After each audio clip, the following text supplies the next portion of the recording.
We knew what it was. We knew it was bad.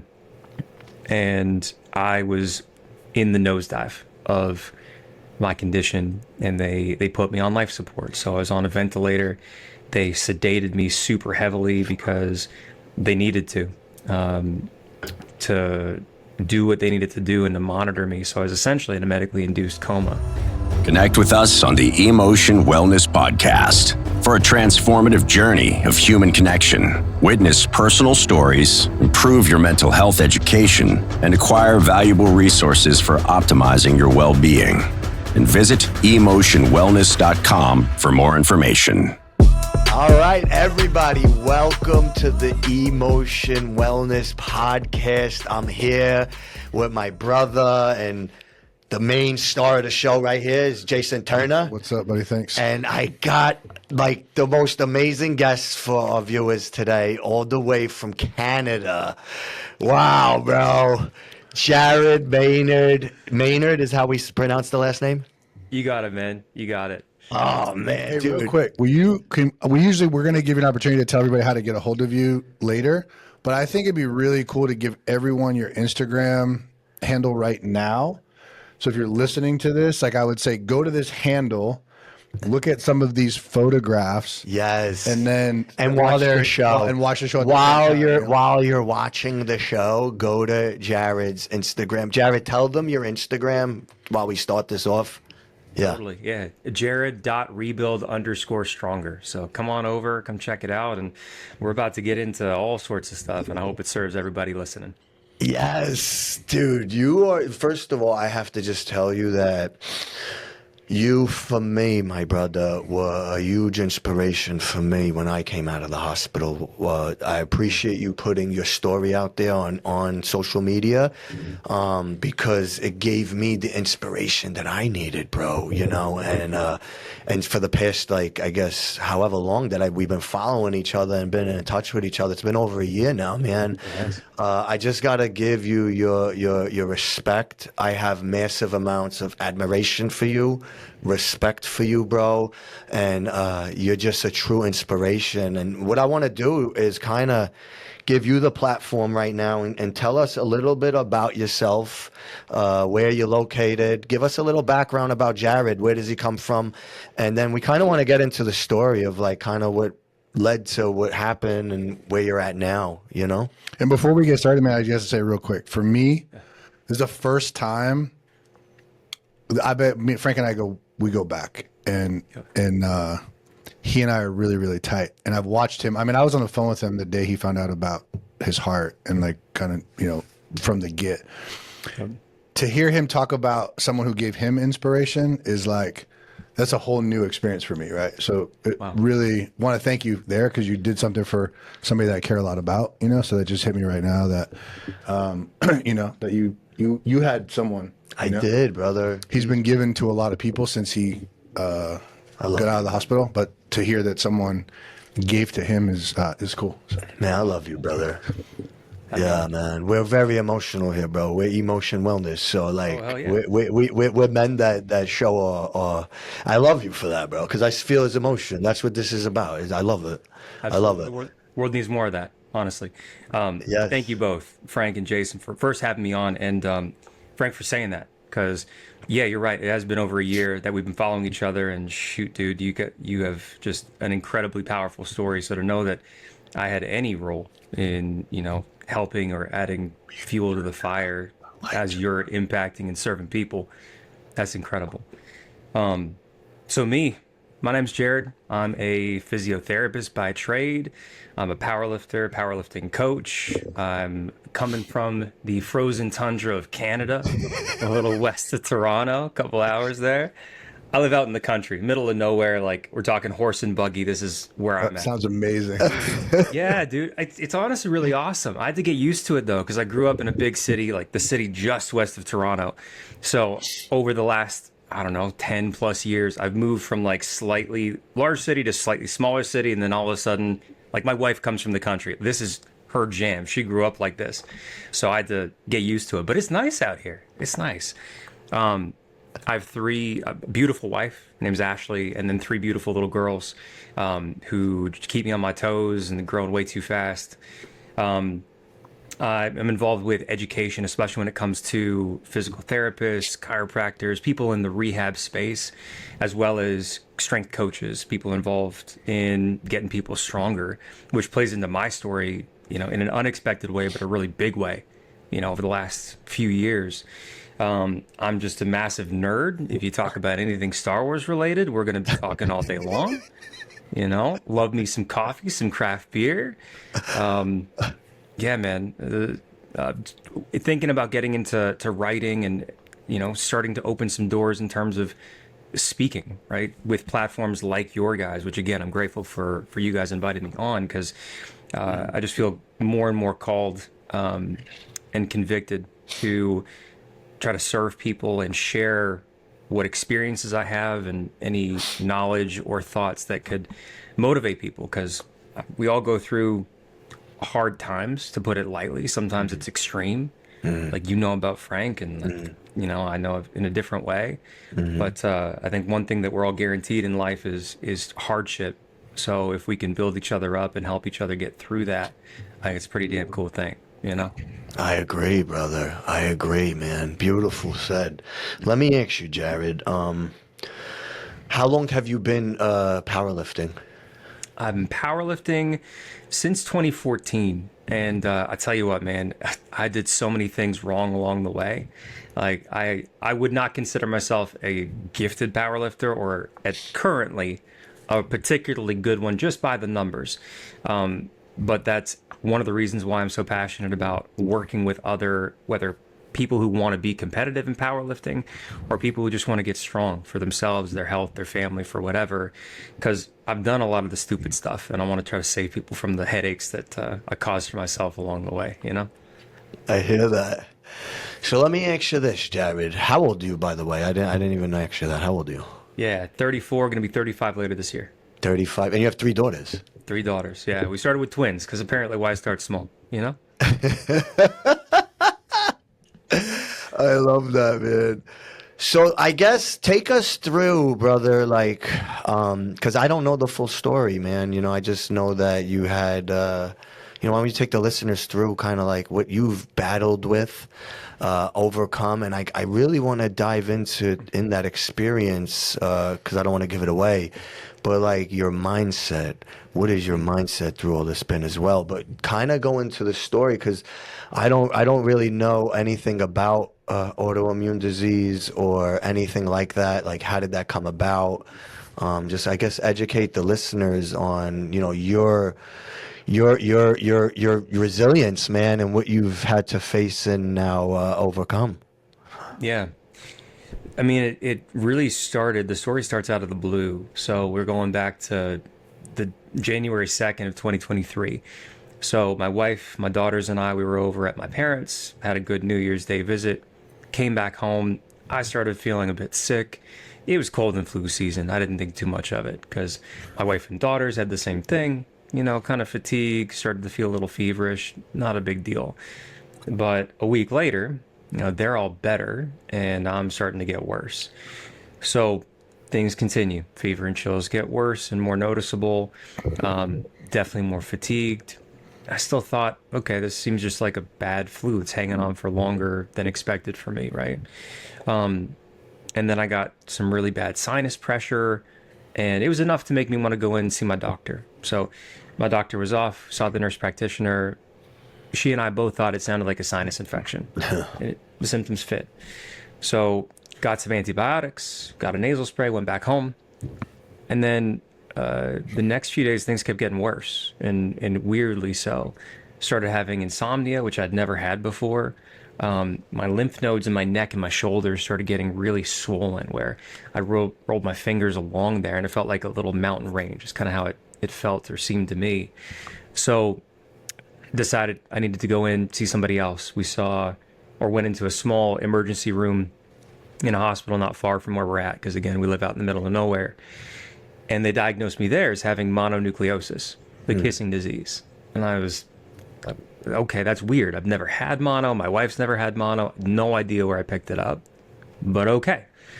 So they gave me medicine for the insomnia, so I could try to get some sleep. It didn't really help. And then 3 days later, I'm still getting worse. And my wife looks at me in the morning and she just says, "You're yellow." And we look at each other for a second and we're like, this is bad.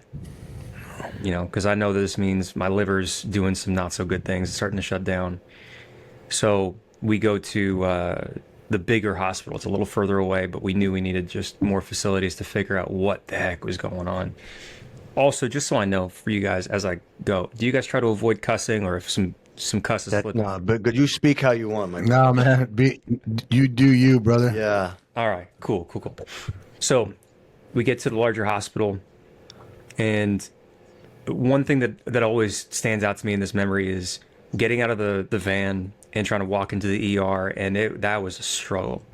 And guys, the context for me is I've been powerlifting since 2014, but I've been involved in sports starting with martial arts when I was like 12, 13. Then it was football. Then I've always been in the gym, always lifting, always feeling, you know, strong, fit, capable, that sort of thing.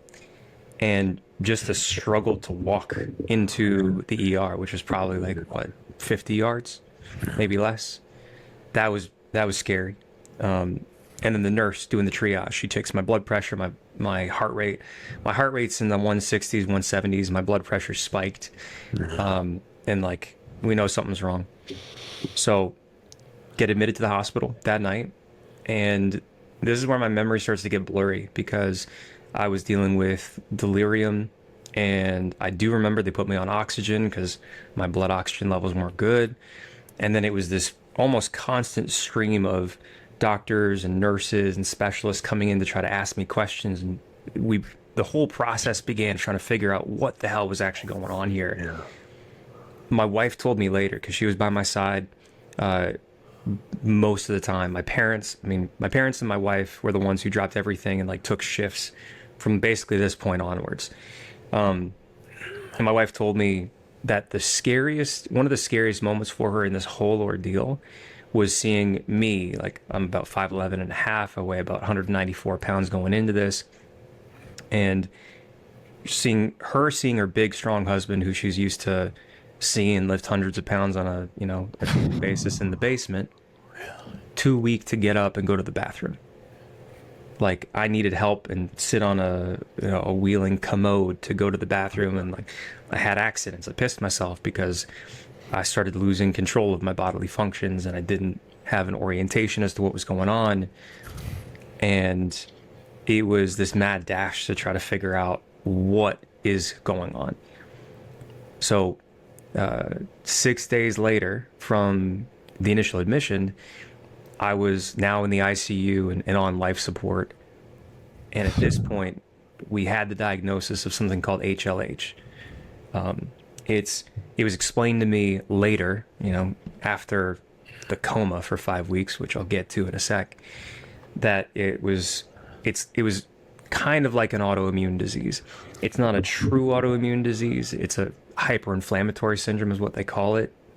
But basically what it is it can be genetic. It's usually in newborns or infants, or it can be caused by an infection, cancer, or a different autoimmune disease. And mine was caused by an infection, the mononucleosis. And it causes your immune system to just go haywire and to attack healthy cells, especially your red blood cells. Leads to multiple organ failure, liver, kidneys, spleen. I had all that.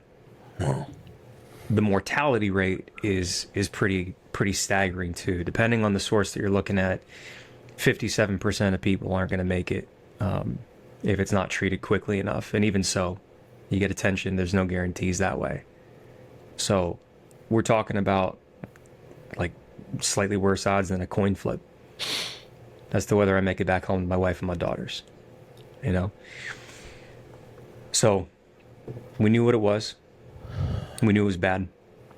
And I was in the nosedive of my condition, and they put me on life support. So I was on a ventilator. They sedated me super heavily because they needed to do what they needed to do and to monitor me. So I was essentially in a medically induced coma. I had dialysis because my kidneys had failed. I had that continuously for multiple weeks.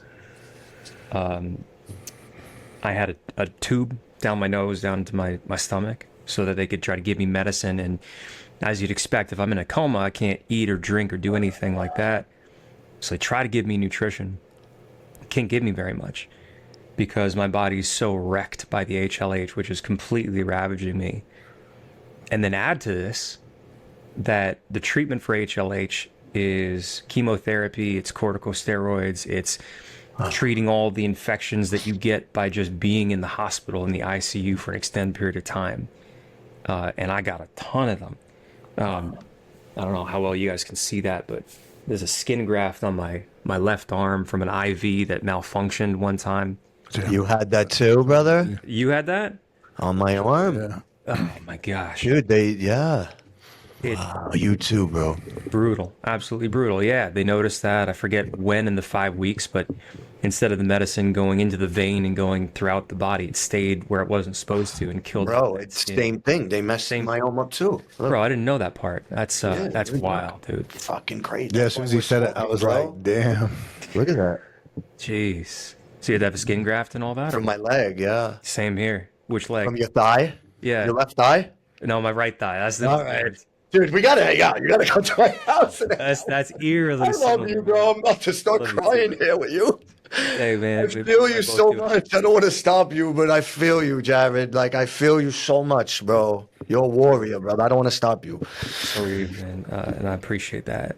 So there's this whole downhill slide and nosedive where we're trying to treat the HLH. I can't get the full dose of chemo. Like, it's a day by day or hour by hour call that the pharmacists and the doctors have to make, because if they give me the full dose, like, I can't handle it. Chemo's toxic. It does what it's supposed to do, but it's fucking brutal. So they can't give me the whole thing. I'm getting worse. And by about 3 or 4 weeks in, excuse me, we're down to the last treatment. Chemo, corticosteroids, monoclonal antibodies, and the hematologist. I had a whole team of doctors and nurses working together, and I'm eternally grateful to all of them. The hematologist, Dr. Martin, she's incredible. She was the one who was leading the charge and heading up the team. And my parents were on shift that night in the ICU, and she brings them over and talks to them and says, "Hey, look, we're going to do this thing. This last treatment is the particular brand of monoclonal antibodies."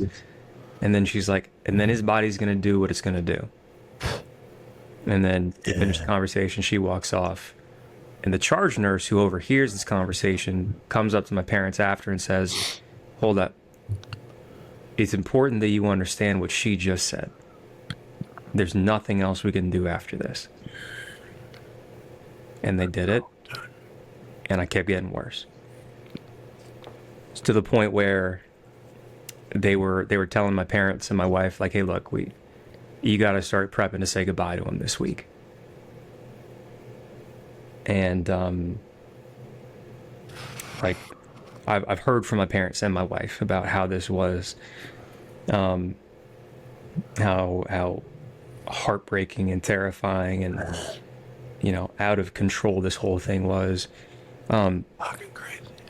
Faith plays a big role in our lives, and through all of this, there was tons of prayer being offered, and I found out later by not only friends and family, but people who I had never met, you know, in Canada, in the States, in India, in Ireland, just this wave of people who know people who know people who heard the story and just like start, you know, praying and offering stuff up. And I mention that because at this point, I have no business getting better and coming out of the nosedive. Last treatment's been given. They're essentially prepping to just make me comfortable until my body's all done. And, you know, miraculously, I start to stabilize to the point where, as I stabilized more and came out of sedation, like, I earned the nickname Miracle Man from some of the doctors and nurses who like saw the whole thing go down. And like these are these are medical folks. They're people of science, you know? Yeah. So that was our family's miracle. And so I started to stabilize. And then as I stabilized, and I wasn't good, I wasn't in a good way, but we weren't getting actively worse the same way we were before. So they started to take me off sedation. And through this period of time, I don't have clear memories. I have really weird memories of dreams, which I have to understand are just my brain's way of processing all that was going on through the drugs and as my body was just in this battle, this epic battle. So I start to come out of sedation and start to gain my bearings and understand like where I'm at.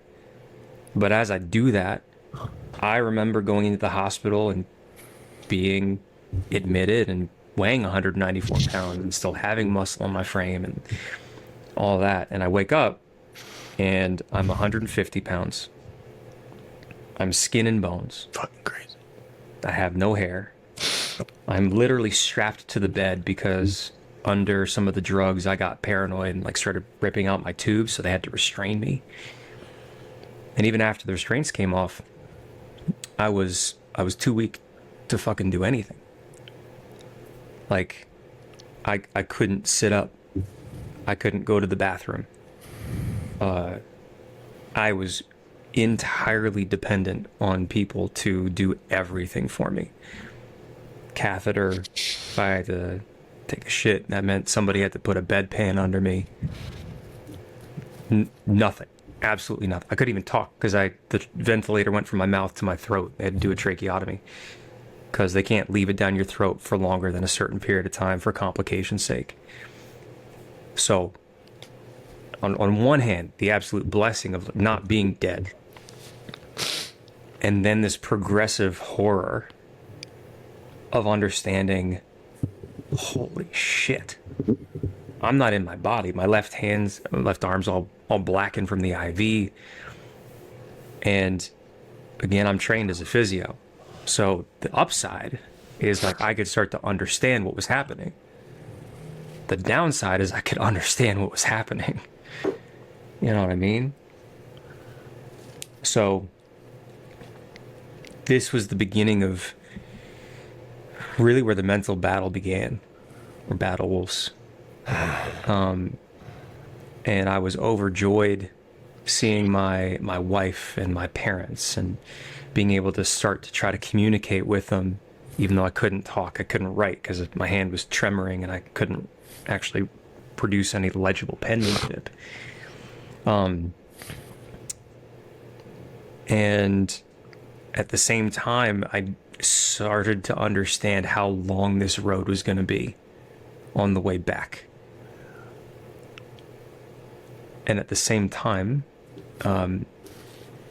the decision was easy in one sense, where it's like, I'm not dead. I'm still breathing. So I gotta fight. I gotta get back home. And so I was 5 weeks on life support. And I was in the hospital a total of 3.5 months. So we started the process of gradually taking me off of oxygen, making sure that my body could handle that. Learning to speak with a valve. Like you see whether in TV shows or movies, like people talking through a valve, and we kind of make fun of that, but like that was me. The physio team came in and we just worked on sitting up and me not passing the fuck out right afterwards. And then it was standing. Like part of my physical training was they had to use a lift, a mechanical lift in the ceiling, which they use for transporting patients who can't move themselves, and maybe the nursing staff needs some assistance moving. They'd use the lift to get me into a chair, and just the physical act of sitting up like this, like we're talking right now, I could only handle that for about like 10-15 minutes at a time before I was just exhausted because my body was so deconditioned. So that's what we started with. And then learning to stand. And I could stand for 5 seconds and I'd sit back down. And then I could stand for 10. And the experience of like, if you, either of you guys or anybody listening, like, God willing, you're in, generally good shape, and you've got full control of your body. Excuse me. The experience of not having control anymore, or standing and trying to get your body to go up on your toes and just do a little heel raise, but nothing happening, was really scary and so, otherworldly almost.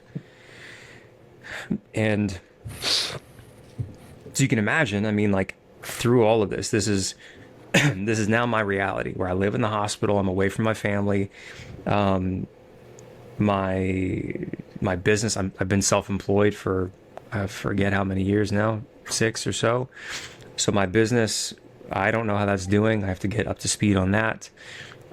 There's so many unknowns, and it's oh my gosh, overwhelming. So that's why I say on one hand, it was easy to decide, okay, as long as I've got breath in my lungs, I'm going to keep fighting and doing what I can. And then also to be hit by these waves of, holy crap, there's so much to do.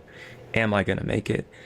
And it had to come down to, honestly, a day by day and sometimes hour by hour decision of like, I just have to do the next thing in front of me. That's the only thing I got to do right now. So that's what we did. And there were some days where my body was racking up a fever and was 2 weeks, so I had to rest, which for me, all of my life is like a textbook, now recovering perfectionist, type A, go-getter, oldest of 5 kids. Like, I'm used to working, and I'm used to go. Like, you rest when the job's done. And one of my mentors, dear friend and mentor, also happens to be named Frank. It's a good name. Yeah. He told me, hey, look, man, your problem's not going to be working. Your challenge will be resting. And you got to plug the phone into the wall every now and then. You know? Yeah. So I'm grateful he told me that, because that put me in the right frame of mind to not only work, but also rest. So I could work more. Yes. Later. Sustainably. Yes. So that's what we did, day after day. And as I stabilized more, I moved from the most intense ICU to the less intense ICU, and then eventually up to the cancer ward. HLH is not cancer, but it follows a cancer-like progression, and that's where I spent the most time. And I remember being overwhelmed with gratitude for all the people who, one, physically came to see me. My wife and my parents, again, were the absolute rock stars. Colleagues from work, they stopped by. People who couldn't come to the hospital, they stopped by my house and made sure that my wife and daughters had food in the freezer. They filled it up with, like, donations that people at work and other friends gave them. Excuse me. I got to share this one moment with my kids, because this was still in the ICU. And yeah, when was that like, Jared? Like, when was the first time that they saw you? Like, what was that like, brother? It was in March. So I was in the coma essentially all through February. Started to come out late February, early March. And Ashley had to explain to my daughters why Daddy didn't come home. Yeah. She told them early on. She kept them, up to speed. And granted, my daughters, I went into the hospital. I was admitted the day before my twins' 5th birthday. So they were 5. My youngest was 2 at the time. So Ashley had to make this work for 5-year-old and 2-year-old minds. She had to tell them that Daddy, with the big beard going in, like, he doesn't have any hair anymore. His beard's not there. My daughter, Mary Claire, one of my twins, she's very analytical sometimes. So Ashley says, yeah, Daddy doesn't have his beard anymore. And Mary Claire's just like, but where did it go? And Ashley's like, yeah, it just fell out. And that wasn't good enough. No. Mary Claire, where did it go? She needed to know the logistics, the specifics of what happened to my facial hair. But yeah, the first time they came to see me was in March. Wow. So that was like 3 months. It was Yeah, I went in January 23rd, early March, so this would have been over a month for sure. 3.5 months total, but you know, and so I came in, or excuse me, they came in through a service who arranges the whole thing. And I remember that day really well, actually, because I knew they were coming. Bro, I was fucking terrified. I know. Because, like, I know. I look nothing. I know. Yeah, right? Yeah, I do. Yeah. And so the nurses, God bless them, they covered up as many of the machines and the hoses as they could, because it's an intimidating I place, know. right? Yeah. And so then I'm sitting up in the chair. They cover my blackened hand with some mesh so that it's not as easy to see. And like they try to pretty me up. And then I'm sitting in the chair and I hear the little of the boots coming through. And then they're there in the door with Ashley, my wife, and some of the volunteers. And they're just looking at me. And I know they're scared of me. I mean, how could they not be? I've been through hell and I don't look like the dad they're used to. And they're not ready to come to me yet, which is completely fine. So they took him off to the side. They had a little area where they do activities and crafts. And my daughter Ellie, one of my other twin, she's the first one to come back. This little 5-year-old girl with a mask, and like you could tell she's timid, but she sees me. She comes over.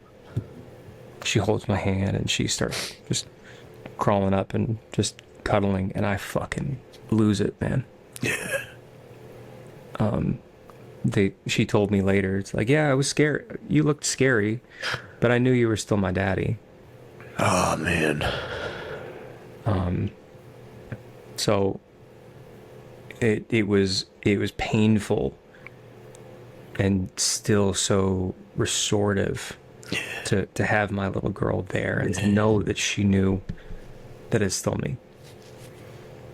And my other daughters, they came back and they came a little closer, but Ellie was the first one to come and give me that hug, you know.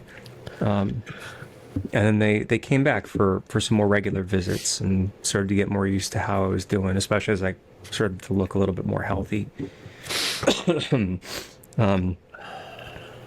So we go through this whole process, man, and like I'm doing PT damn near every day. And I had one of the last PTs I had, she was cool. She was like a drill sergeant, which I really needed. She was with me, and we were learning to walk with a walker first, and then a different walker, and then a cane. And through all this, like I'm better than I was, but I'm not healthy by any standards. So we start to decide, like, where do we go from here? Because one option was going home, but I had to be healthy enough to go there and not make my wife a full-time nurse. Yeah. I couldn't need her to take care of me like they could in the hospital. Right.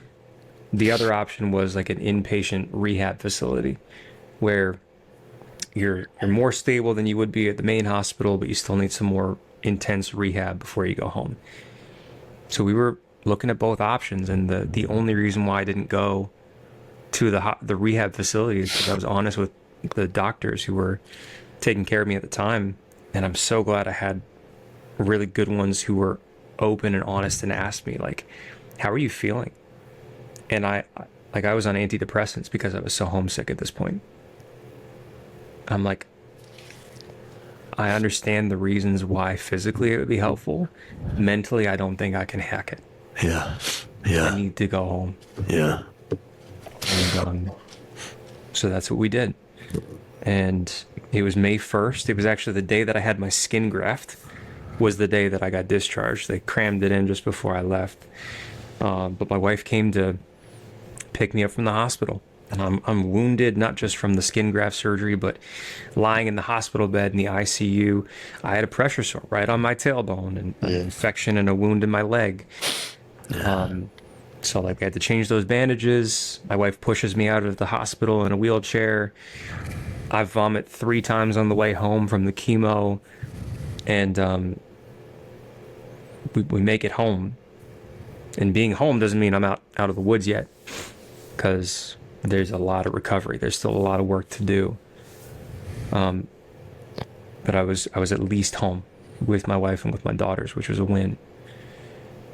So, I'm nearly through the story here, and the next few months through May, through June, they were hard to keep going in terms of my physical rehab, like doing the exercises. And these are all things that I know, because again, I'm a physio, like I've been trained on this stuff, but it's always different when it's you. You know what I mean? Yeah. When you're going through that sort of stuff. So by God's grace, again, through the work that I do, I run a strength coaching company, working with powerlifters and people who want to get strong. One of my coaches, his name is Dave. He's also a physical therapist. He works with people in this situation, and he was willing to step in when I told him, "Hey, look, man, I know the things I have to do. I need someone to help me and hold me accountable, because I'm not ready to do this for myself just yet." And he was willing to step in and help me with that. So we kept working, doing the sit to stands, doing the yellow band exercises, light weights and stuff. And eventually, about a month after I got home, I was ready to finally come down to my basement where I've got my gym set up, and wasn't lifting weights, those big weights anymore, or yet. Yeah. Still the small stuff, but I was back in the environment. Yeah. Kept doing that, and eventually I could use the empty barbell, start doing some exercises. And over the next few months, it kept being this process of like, just the rehab started to look a little more like what I was doing before for training. And then after Dave, my business partner, John, he's an elite powerlifter and powerlifting coach, he stepped in and helped that process too. And I was gaining back some muscle. Right? I lost 40 pounds on life support, and thank God I had it, because the doctors told me unless I had that muscle and was as strong and fit as I was, we wouldn't be talking right now. Yeah. I was going to ask you. Same with me, brother. How much of your physical training, right, your lifestyle choices prior to this incident were responsible or helped you in your recovery and survival? Yeah, massively responsible for my survival. I mean, you can't exclude the miracle that, again, we experienced, because I had no business turning around like that. And in addition to that, multiple doctors told me, "Hey, look, if you weren't as strong and as fit as you were, you wouldn't make it." Yeah. I remember one nurse in one of the units after the most intense ICU, where it was one of those days where I was getting put up in the lift to sit in the chair, and that was my rehab. I think when I was sitting up, I was brushing my teeth, and the nurse said, "Your dexterity is one of the reasons why you're going to do well here and better than other people." So the whole journey that I've had in my life, I grew up as a fat kid who was not active at all, had no self-confidence, didn't play sports because I was always picked last, all this stuff, to my parents finally finding martial arts, which I took to, probably because I grew up watching Power Rangers and loved beating things up, to then football in high school, and then lifting weights and all of these things, and eventually powerlifting. This was essentially me paying premiums on a life support policy or life insurance policy I didn't know I'd have to take out one day. Yeah, I love that. Yeah, brother. Jared, on another note, so there's this your physical well-being prior to the incident or the diagnosis and your journey. What about how much of the training and the lifestyle that you lived prior to supported a mindset that you see that you were going to need in this process as well, right? Because I imagine the mindset and the story that you're telling yourself, and I have I'm curious about so much, but I'm going to leave that one there for now, and then I have a couple more that I want to ask you about. But I think it played a huge role. Even prior to all this, I'll say it this way. These days, I talk a lot about how strength saves lives. And before it saved my life this way, it transformed it too. Because as I started lifting weights for football, I wanted to be bigger and stronger on the field. So I started training and realized I liked how I felt in the gym. It was really cool. Like, I could see that progress. It was calm and safe. So no matter what was going on in my life, this was like an oasis. It was, the bar was always 45 pounds. Put 2 plates on each side, it's always 225. And then it teaches you a lot about discipline and consistency. Teaches you a lot about how to fail and then still come back for more. Absolutely. So that's the thing I think for our listeners we're small but mighty. That's how we like to describe ourselves. At least at this point. But our listeners are seeking our services for mental health and generally like substance use issues, and that the persona and the self-concept for most substance use people who are addicted, rooted in shame, low self-esteem, and oftentimes shun away from things that are really difficult. And I think people think it looks like, oh, you're just scared to fail. And there's accuracy in that. But when you dial in on why am I scared to fail? Because my identity is externally validated. And if I can't perform, then who am I? Right. Yes. And so what you just said, we use fitness as an intervention for mental health, is this idea of how do I get okay with stumbling? Yes. Not, and I imagine that was probably the most beneficial part of this process for you, because going from if you described yourself as the alpha perfectionistic sort of, I don't think you use the term alpha, but like perfectionistic, like go-getter. And now you're the one that has to depend on so much down to, and I've talked to Frank about this a lot, right? Where down to like bodily functions, right? I go from this provider to, I would guess it feels on par with helpless. I don't want to I don't want to put words in your mouth, but That's not far from me. Yeah. 100%. Yeah, absolutely.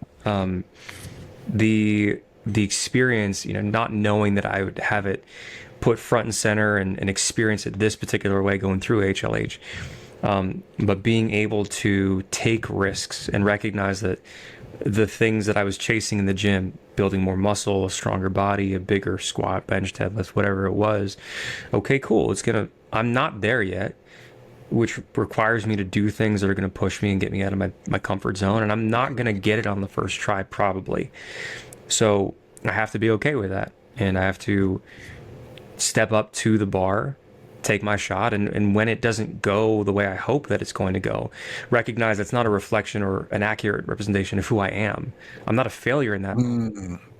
Did I fail the lift? Sure. But like, the lift isn't me. It's something that I'm choosing to do, and that's going to change me over time. And that's the thing that I also really resonates, and what I've been thinking about a lot these days is the outcome. It's not just about the numbers. I'm still thinking and talking about the gym and training here, but it applies, I think, pretty universally. There's the outcome, and like, that's awesome. You hit, a 500-pound deadlift for the first time, and that's great. The process to get there has changed you physically in some ways, for sure, but also mentally. Like, you feel different. You look at yourself differently, and you probably have more to give to yourself, to the people in your life that you care about the most. You can say yes to more things. You're willing to take shots that you wouldn't before. And you guys would know about this the best, probably, but like, you're willing to start to shed old pieces of your identity and craft the newer one that you have always wanted to be, or that maybe even just uncover the thing that was covered up before. Yeah. I think the last part for me is what I see with myself and also the clients I get to work with. You're chipping away at all the stuff that's been collected through a life of maybe hurt, disappointment. We didn't have someone to help us understand why things were happening to us when we were young, or we perceived things a certain way. So these things have collected on us. It's almost like a bunch of stuff is like collected on our external body, and we're just chipping away at it, right? And so what's underneath is the most authentic version of the person. And usually it's familiar, right? It's like, oh, I remember this person. I remember being this way. Yeah. Love that. Absolutely love that, man. So, yeah, the mental resiliency, the discipline, even just the ability to endure, that was built up over the years under the bar, doing all these different things, ended up being so critical for me through this process, and still now. Before all this, when I got married, like I got a wedding ring that's knurled like a barbell, because the process of being under the bar and training has changed me. It's made me a better man and husband and father, and these are all things that I'm far from perfect at, but still keep working at. And yeah, it's been essential. And through that process, you know, over it ended up being, you know, between 12 to 14 months, I think. Actually, a little over a year, sorry, was the first powerlifting competition that I got back to after leaving the hospital. It was I saw that, dude. 4th. I saw that on social, man. Yeah. I love it. Yeah. It was a perfect day as far as powerlifting competitions go. Made all 9 lifts, and we had an idea of what numbers I was going to shoot for. But for me, it was all about gratitude. One of my best friends from one of the cities I lived in after PT school, he came out to coach me on the day, so I just got to focus on lifting the bar. It was the first time that my daughters got to come and like see me lift. So on my second squat, they got the announcer with the microphone and all that, and he just came up to my family. It was very obvious where my family was, my wife and my daughters, and they're all cheering. Put the mic in front of Ellie's mouth, and all I hear as I'm getting under the bars, like, "Go, Dad, go!" Oh, man. I mean, I already had caffeine in me, but golly, I didn't need any more after that, you know? Yeah. And Did you get it? I got it. Yeah, of course you did. That's right. I had to. I know. So, finished the day and actually ended up with a lifetime PR on the deadlift of 501. I had Wow, bro. and 501, and in 2023, you were fighting for your life, brother. Oh, bro. so it was, Let's go, bro. I love you, dude. I cried I cried for like 20 minutes. Like, sorry, but also not sorry. I love you too, man. oh, So- thank you.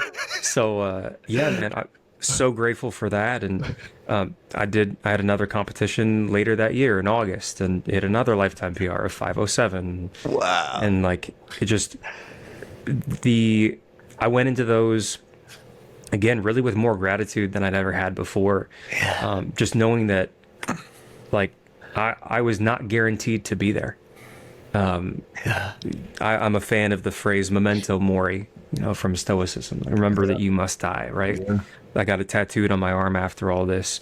And I'm not gonna lie, I forget about that sometimes and still get caught up in the BS and the things that seem super important but aren't gonna matter in a week, let alone 5 years. But, you know, having these moments to try to come back and anchor to the things that actually do matter and the people who matter and how I want to spend the time that I have, the unknown amount of time that we all have. Yeah. We all think we've got time.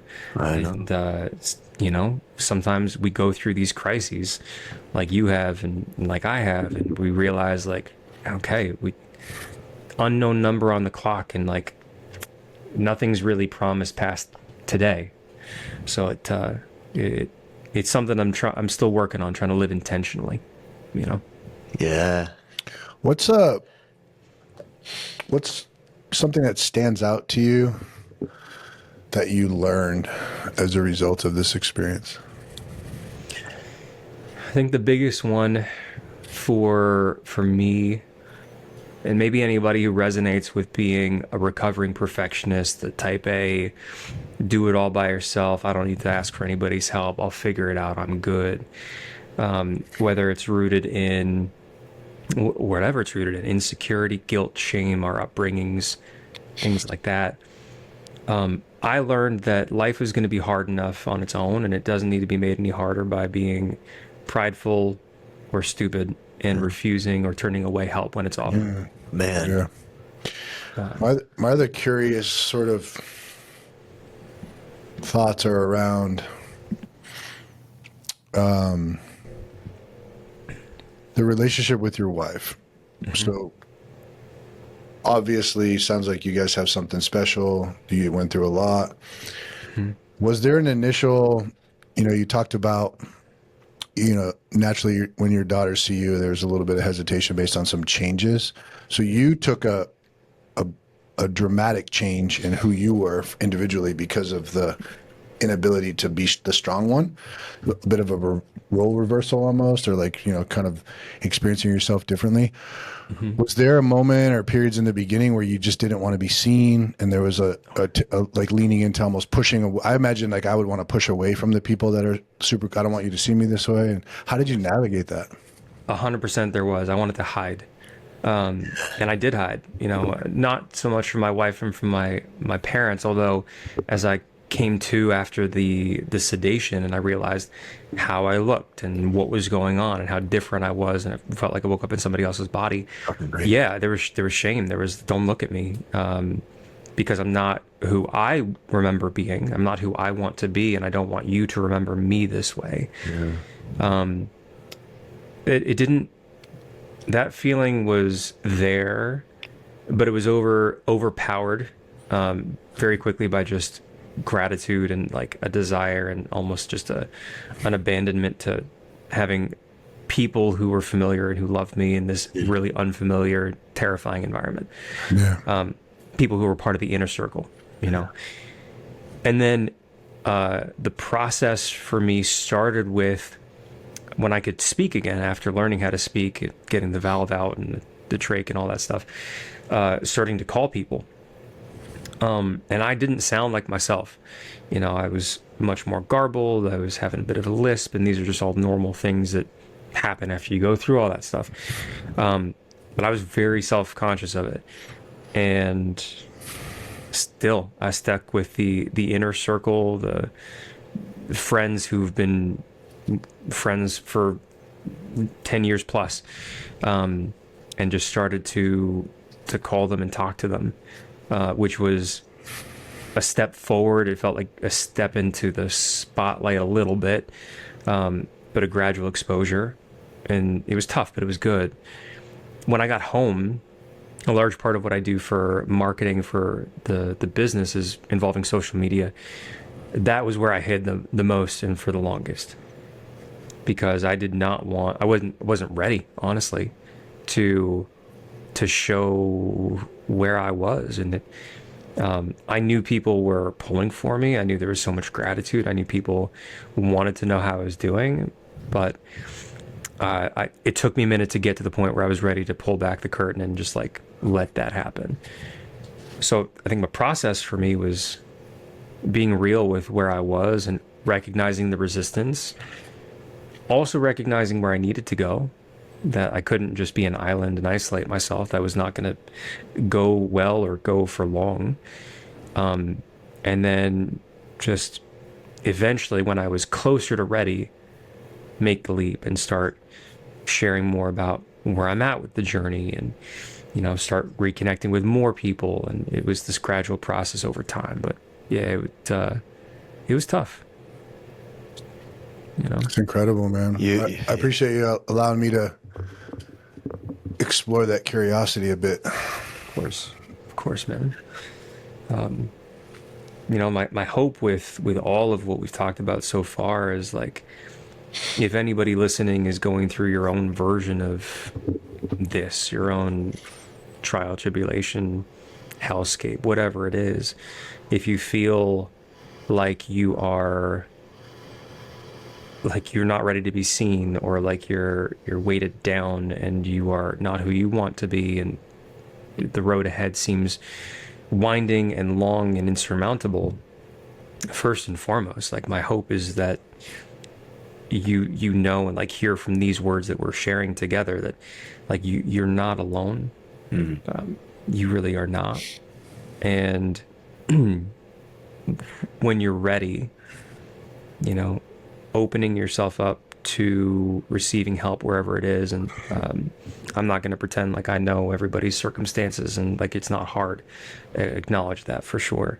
But I also know there are people out here, like the three of us talking, that want to help and are willing to help. And sometimes just having a conversation and a kind word and affirmation can be enough to keep going when the belief, you may not have enough for yourself, but other people can carry the belief for you for a bit. Yeah. Beautiful, brother. Absolutely beautiful. I go into I take a lot of action. So I'm thinking about what would there be an interest for you in coming out to visit our facility, putting on a powerlifting workshop, and then giving you a microphone and sharing parts of your story and your mindset and the resiliency with a group of people who would instantly recognize all the things that Frank and I are recognizing, and it would certainly resonate with them. So I'm thinking about that would be a really cool event. That's so cool, dude. I'd be honored. I'd absolutely. You stay right at my house, bro. Your whole family. Hell yeah. I have 2 bedrooms upstairs. You have your whole living room up there, the kids, everything. I believe you, man. I'm very grateful for that and the invitation. I would love to. Let's absolutely talk about it and see we're doing it. happen. Yeah. Oh yeah, and I'll be transparent too in terms of my next phase of challenge after HLH2, which is I've got a genetic eye condition. It's called choroideremia or CHM. So it's progressive, it's incurable, and it does lead to blindness. I bring that up, and it's related to HLH because usually it's a slow progression, and up until 40s or so, and then it starts to progress faster. It has an underlying inflammatory mechanism. HLH is a hyperinflammatory disease. They're both rare, so I won the rare disease lottery twice. Not the lottery I wanted to play, but anyway, it's accelerated for me. So all it means is I'm legally blind now. If I'm looking right at you, we're good to go, and I am still coaching people and stuff. So it wouldn't affect too much the ability to put on an event and hopefully serve people that way. But maybe we could talk about me roping in my business partner John, who he and I were 2 of the 3 who put on the powerlifting seminar in Austin actually last November. So anyway, I'll just being transparent and working on being transparent of these next challenges for me, and then also, like I said, I've got to practice what I preach, not being closed off to help and asking for help where I need it. So we'll make it happen however it needs to, my friend. Yeah, brother. So. Oh yeah. Okay. Sounds good to me. You are just an incredible human being, bro. I am so grateful to know you. I am so grateful that you came on our show today. I mean, it was a great experience to witness. Yeah, man. You give me so much inspiration, Jared. You're a savage, bro. Your daughters are so, as hard as it is, bro, that they watch us go through that. My son sees the resilience. Your daughters see the resilience, and being able to show them that even at a young age, as hard as it is for them, that's an imprint in their mind that we can overcome too, man. And it's just a beautiful thing. As hard as it's been for both of us, these challenges, it's also a beautiful thing because of the resilience, brother, because of your faith, because of your mindset, because of your resilience. You never tapped out, bro, and you're out here serving. You helped to serve to me just by putting yourself out there on Instagram. You gave me massive inspiration when I came out of the hospital, so I just give you so much love, gratitude. I am so grateful for you, brother, for coming on our show today, participating in this. I have just so much love for you, man. Seriously. Thank you, brother. I receive it. I give that love and gratitude right back to you, Frank, and you, Jason.